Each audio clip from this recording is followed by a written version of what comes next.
Satnam, this is Shiv-FKA with attempt number, 15 to go live.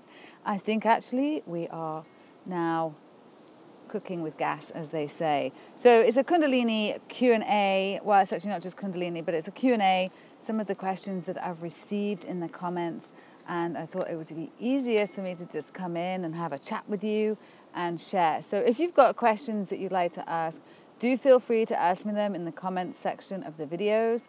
I do see all the comments. I haven't got to answer them all yet, but I do read them all as they come in. So if you've got a question that I can, know that someone else will most likely have, then the best way to do that is to answer it in the video. And not only do you get your question answered, but maybe others who have the same question, have not yet asked it, they get their answer too. So, awesome. So Maj just telling me we're all good in there. So obviously it was my iPad playing up and his iPad's working. Technology. So we just keep smiling and we keep on doing, right? So my first question is, I don't know the first name, but from Signe, Signe. And they say, is it normal to get super emotional doing Kundalini Yoga? This is my second day of practicing Kundalini and I just want to cry and I feel anxious. Did I do something wrong? Or is it just my body releasing old emotion? Well, I'm going to call you S. That is a fantastic question. And we had it come up in our group a little while ago. One of our members said that meditation was making them angry and wanted to know, just like you, am I doing something wrong? What's going on? Because isn't our practice and our meditation supposed to make us feel better? Well, yes, it is supposed to make us feel better. But in the process of getting there, there's a lot of stuff that we need to clean up, right? So think about our bodies and our minds like our homes, like our house, right?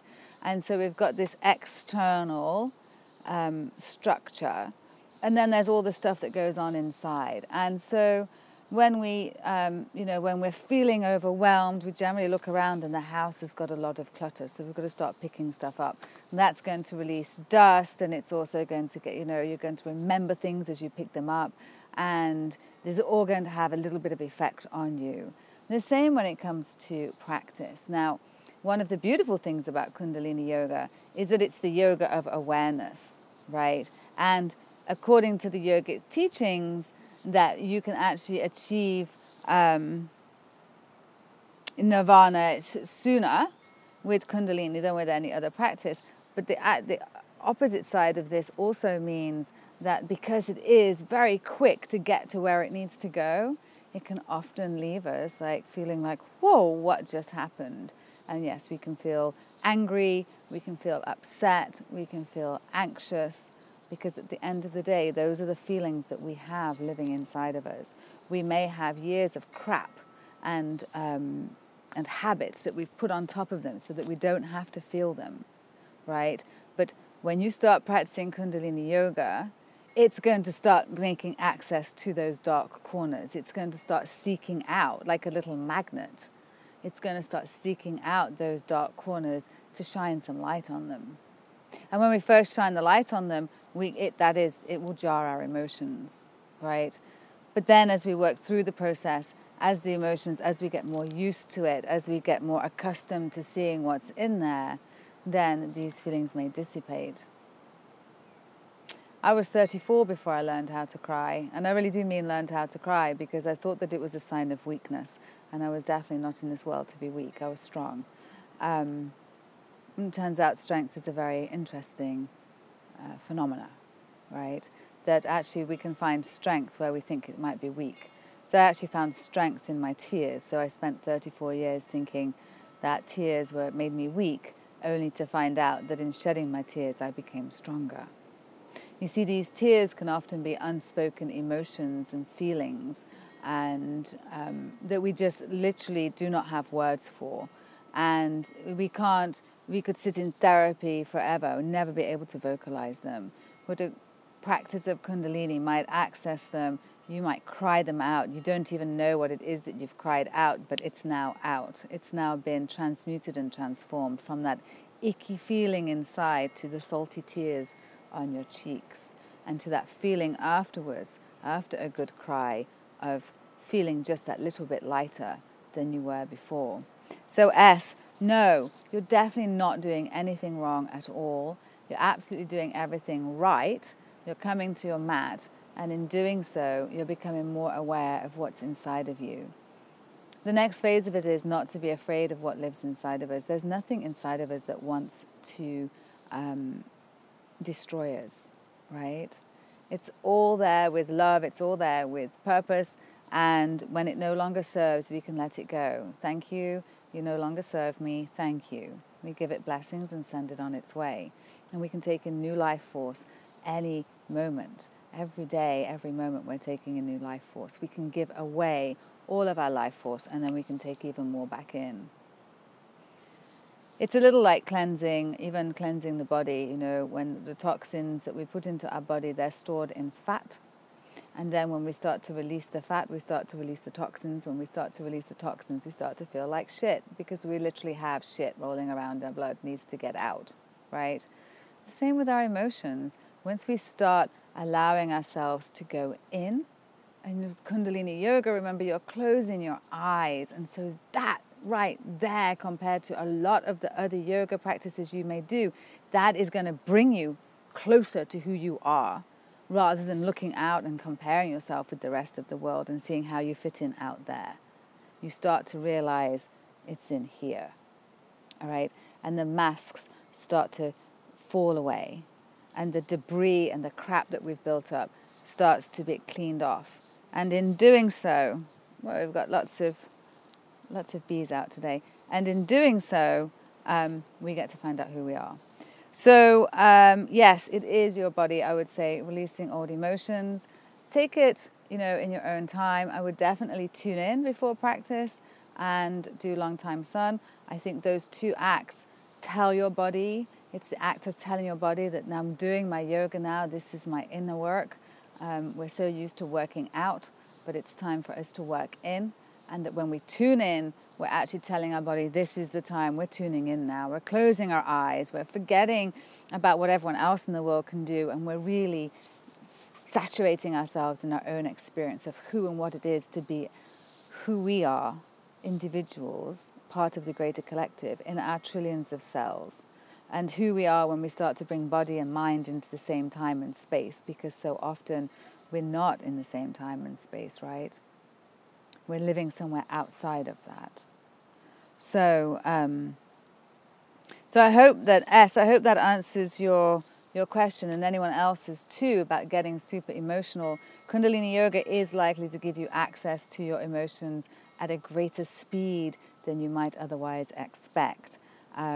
Do your Savasana. That's what I can really tell you, is that so much can be healed in Savasana.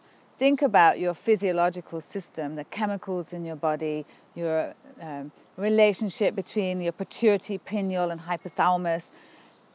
There's a lot going on, and when we allow ourselves to lay in Savasana, we're allowing our body to integrate at its own speed, and it's a bit like shaking a snow globe. When we're doing our yoga, shaking up inside, shaking, emotions, everything. Nothing is left. It is like a fire. It's running through all your meridians, through all your emotions, through all your stuckness. And then when we allow ourselves to be held by the earth, to be totally vulnerable in Savasana, in corpse pose, to let go of the old and allow in the new, we allow these new patterns to set in. It can be extremely healing. So S, I would love to hear how you're doing now. I think you posted that about 2 or 3 days ago. I really wanted to get back to you with that, just so that you know that you're not doing anything wrong. And let it out. There is so much strength to be found in letting go of the tears that have been holding us back. So I say, let it out. Have yourself a nice hanky at the side of your mat, or a box of tissues if that's what you prefer, and just let it go. So let me know how that lands, S. And anybody else too, if you've been feeling angry or if you can resonate with that and you're like, oh shit, it's okay that I felt angry. It's absolutely fine. In fact, it's a very good sign. Our practice is about making us more resilient off the mat and in the world. So do you think that that's going to look like just pampering you and making you feel good all the time? Because is that going to help you when the world comes knocking at your door? I don't think so. So actually the resilience that we're building up on the mat is really helping us build that resilience to operate at a deeper level in the outside world. So the next question is a fasting question. So this is an intermittent fasting question. It comes from Leona. And Leona asks, is fasting okay for underweight people? She says she likes fasting because it helps her with self-control, but she's always worried that she'll lose too much weight or her stomach will shrink and she won't be able to accept foods after and she'll vomit if she fasts for longer. Okay, so the very first thing I'm going to say, of course, is that I am not a medical practitioner. This is not medical advice. I've recently shared my own experience of a 5-day water fast. That is my own empirical evidence. It's just my own experience. It is not in any way intended to be medical advice. So we have that out the way, right? This is not medical advice. Do not say Shiv said. This is just Shiv sharing her opinions, right? So yes, fasting with underweight people can be a challenge. I know that Samaj, he does a fast, he's got very little body fat whatsoever. And so he always loses quite a little bit of weight, maybe 8 pounds, which on a frame of like 135, 140 pounds, it can be quite a lot. He always puts it back on, that much we do know.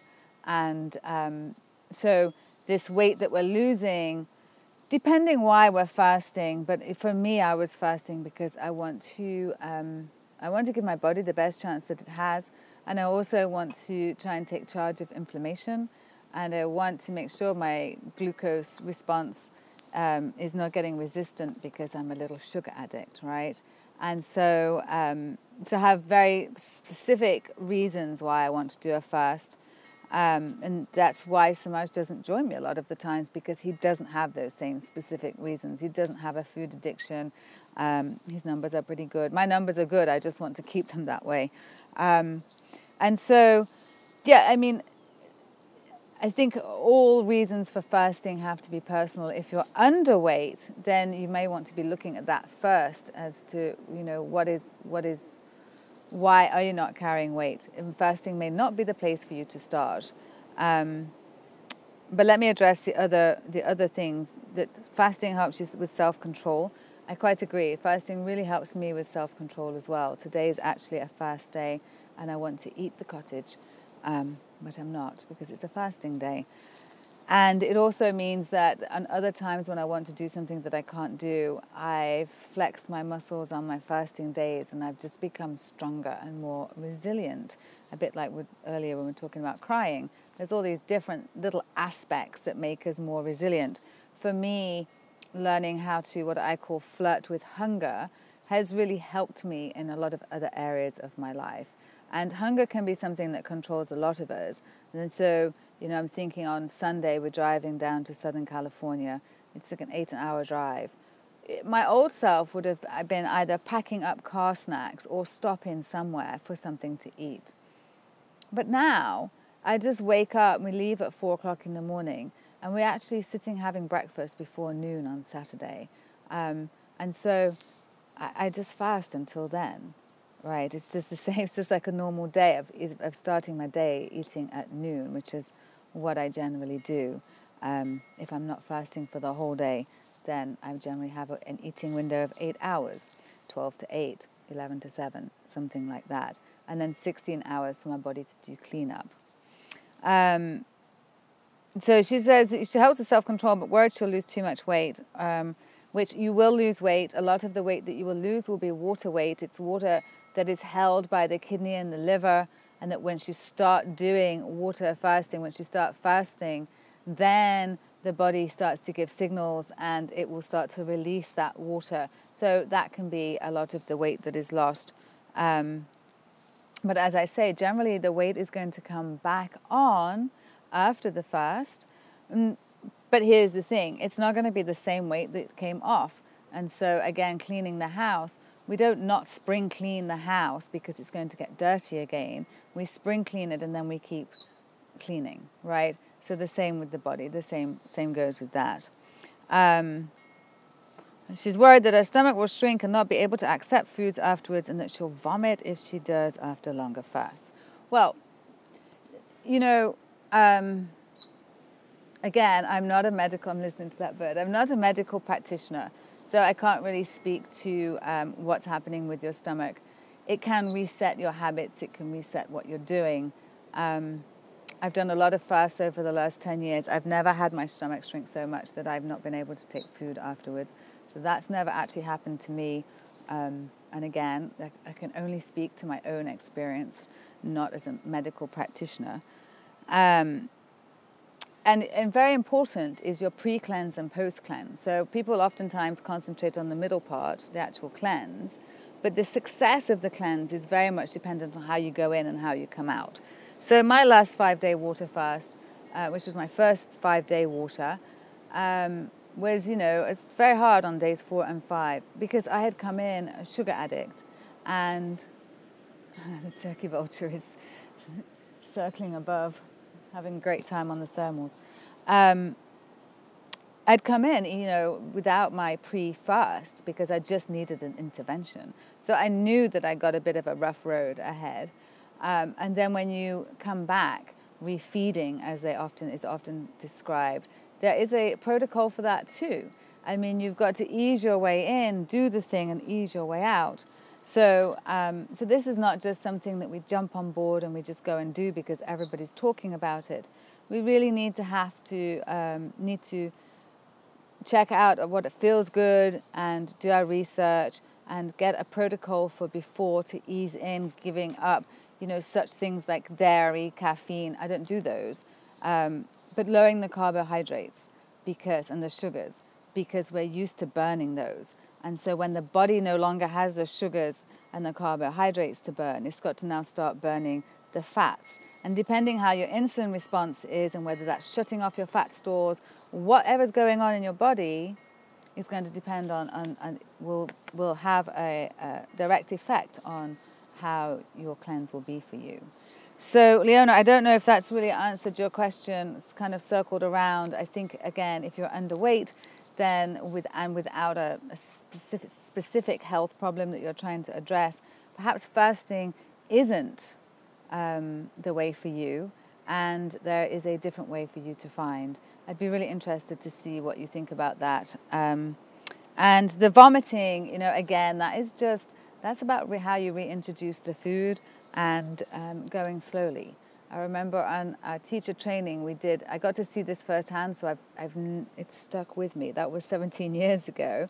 We did 40 days of no processed foods. So all we did was just not have any processed foods, which actually is pretty big in today's world. And on the last day when we got to break our fast was a Saturday. And then we came back to teacher training on Sunday. And one of the students was in a really, really bad way. And he had ordered a 4-cheese pizza the night before from Goat Hill Pizza in San Francisco. Fantastic pizza, but not for your breaking your fast after 40 days of no processed foods. So we all worked on him. We gave him Reiki and we did a bunch of healing modalities. And he was fine, but it was very unpleasant and it was very uncomfortable. And it surely made me feel like I wanted to make sure that I got my pre-cleanse and post-cleanse kind of sorted out and not just concentrate on the cleanse, as we can want to do because we want the results, right? So even when I did my 5-day water fast, no, I didn't have a pre-game plan because I just couldn't get myself out of the cycle that I was in, so I needed my intervention. But I went in knowing that, and I was prepared for that. So that makes a big difference as well of what we're prepared for. So I hope, Leona, that helps, and I hope that answers some of the other questions. The other question I had was, what is the intermittent fasting that I'm doing? And so that's another great question that if you, I think it's like the third most Googled term that there is, intermittent fasting. So there's a lot of people checking it out. And of course, you've got to really sift through the information and be your own advocate, right? And really tap into your intuition as to what sounds right and what sounds just a little hocus. So what I'm doing is a modified fast. So I do 2 to 3 days of water fasting a week. They're alternate days. I don't do them together. And so that would look like Sunday fast, Monday feast, Tuesday fast, Wednesday feast, Thursday fast, Friday, Saturday feast, Sunday fast, right? And what I'm doing during those times is I'm drinking water, and then the other way to modify the fast would be to do an 8-16. So that's 8 hours of eating. Dr. Kalyan calls that the slim window. And that's just where you condense your eating into 8 hours, and then you give your body 16 of the 24 hours to do its jobs. Imagine that. So I was talking to a friend the other day who's a busy mom, and I said, you know, it's like if you had to do all of your errands with the kids in 8 hours, and then you had the other 16 to clean the house and do whatever you needed to do, you would get so much more done than actually, because, you know, she has to take the kids early in the morning and then pick them up after school, and there's all the running around and then bring them home, do dinner. So the chores are spread all over the place. And so there's just these little tiny pockets of time that you can do little things, but you can't really get ahead, right? And that's what our body's doing with this constant munching that we've all been doing. So we had the 80s where everything was like, gotta be low fat, gotta be low fat. And we all got fat from our snack wells because they're full of sugar, right? I remember that. Did those horrible green boxes for so long. They were fat-free. Should have got slimmer. Didn't. Then we went into, I've got low blood pressure. I get hangry, right? Well, do we get hangry, or are we just very used to dealing with our emotions and our habits and putting food on them? Because I know that's what I do. And I know the one thing that fasting has taught me is that there are so many times when I'm mooching around just to not feel something or to distract myself from feeling something. It's a very, you know, linking back to the crying earlier, fasting days are very closely linked to crying days because you feel all the feels and there is no blanket to put over them. There's no getting away from them because there's no food to go to. There's just a bottle of water and you. And so it can be intense, but better out than in, right? Because otherwise we're just numbing it out. So interesting how the fasting and the crying is all can all be interrelated in the practice. So yeah, that's what I'm doing. And then for the next 3 months, or the next 2 now, because I just did 1, I'm going to be doing the 5-day water fast. So we will actually be in Orange County for the next one, which will be at the end of this month. So I think I've got another, not next week, but the week after will be the week of Easter, the first week, the first, I'm going to do it. And so we'll see how that is, having backed off those sugars now and, you know, feeling just very human about the whole thing. But really wanting to get these resets in and just give my body a chance. So I hope that's helped. Emotions in yoga and a little bit more about intermittent fasting. I'll share more along the journey as I go. And like I say, not medical advice. I'm not a medical practitioner. This was just me sharing my experience and my opinion. And I would love to hear yours. You know, if you got an experience. I didn't actually bring out my laptop. Samaj? Just hold on 1 second. May I have a laptop in case anyone asked a question? You see, isn't that awesome? He's just going to bring it to me. Because I don't know if you're here. You may actually be watching this live. And I'd love to answer your question if you are. And if you're watching it via recording, then do leave me, as I said, do leave me a message. Do leave me a comment down below. If you've got a question that you'd like answering, and I think that more than, that it's applicable to many people, then I'm going to answer it for you. And I'll do a video to do it with these Q&As. I remember reading somewhere actually that about the crying, that Yogi Bhajan said that we cry because Kundalini touches our soul. And it could be for many of us, like me, when Kundalini first touched my soul, that we actually perhaps don't realize that we have a soul, right? And just that very knowledge that we too have a soul can bring one to tears. Practice still brings me to tears. So, hold on a second. Samaj? Oh, I'm just trying to see if he was coming, because we're kind of at the end of the video. So, but I would love to hear what your relationship with crying is, and whether Kundalini brings you to tears. And also, fasting. Have you tried fasting? Is it something that you've been thinking about? Is there a health reason that you're doing it? Have you overcome something with it? And, oh, there's nobody here. So that's good. So I haven't got any questions to answer. Yeah, just let us know. We'd love to know. We'd love to know what your experience is, because the more that we can share, the less alone we can feel, and the less alone we can feel, then the more we realize that no part greater than the whole, and we're all part of that greater whole. So I love you very much. This is Shiv Chankar with the Feel Better Way.